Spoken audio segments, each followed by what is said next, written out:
എന്താ മോളെ നീയൊന്നും പറയാത്തത്? പൂജയ്ക്ക് ഞാനിങ്ങനെ വരുന്ന ആലോചിക്കായിരുന്നു.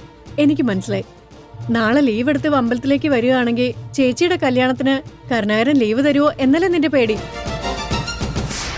ഞാൻ കൈലാഷിനെ വിളിച്ച് ചോദിച്ചു നോക്കട്ടെ. അയ്യോ അമ്മേ, അതൊന്നും വേണ്ട. മോളെ, ഇത് നിന്റെ നല്ലതിനും കൂടി നടത്തുന്ന പൂജയല്ലേ, ഇതിൽ നിന്ന് ഒഴിഞ്ഞു മാറരുത്. ആ, പൂജ നാളെ തന്നെ നടത്തണോ അമ്മേ? വേറൊരു ദിവസത്തേക്കാ വെച്ചൂടെ? നല്ല കാര്യങ്ങൾ നീട്ടിവെക്കാൻ പാടില്ലെന്നല്ലേ കാരണവന്മാര് പറയാറ്.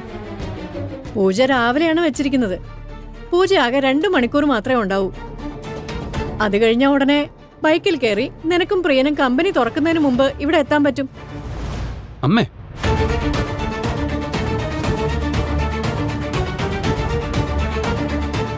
ആരെയും നിർബന്ധിച്ച് കൊണ്ടുപോകാൻ ശ്രമിക്കണ്ട അമ്മേ.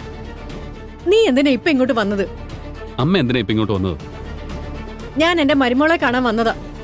അവളെ നാളത്തെ പൂജയ്ക്ക് ക്ഷണിക്കണ്ടേ? ഇവളുടെ കാല് പിടിച്ചാലും വരാൻ പോകുന്നില്ല. അമ്മ വെറുതെ ചോദിച്ച് നാണം കെടാൻ നിൽക്കണ്ട. അമ്മ പോവാൻ നോക്ക്. ഞാനും ഇവള് മര്യാദയ്ക്ക് സംസാരിച്ചോണ്ടിരിക്കുകയായിരുന്നു. നീ എന്തിനാ ഇടയ്ക്കറി വന്നത്? നീ വിളിച്ച ഇവള് വരില്ലായിരിക്കും. പക്ഷേ ഞാൻ വിളിച്ച എന്റെ മരുമോള് എന്തായാലും വരും. എന്താ നിനക്ക് കാണണോ? മോളെ, നീ ഞങ്ങളുടെ കൂടെ അമ്പലത്തിലേക്ക് വരില്ലേ?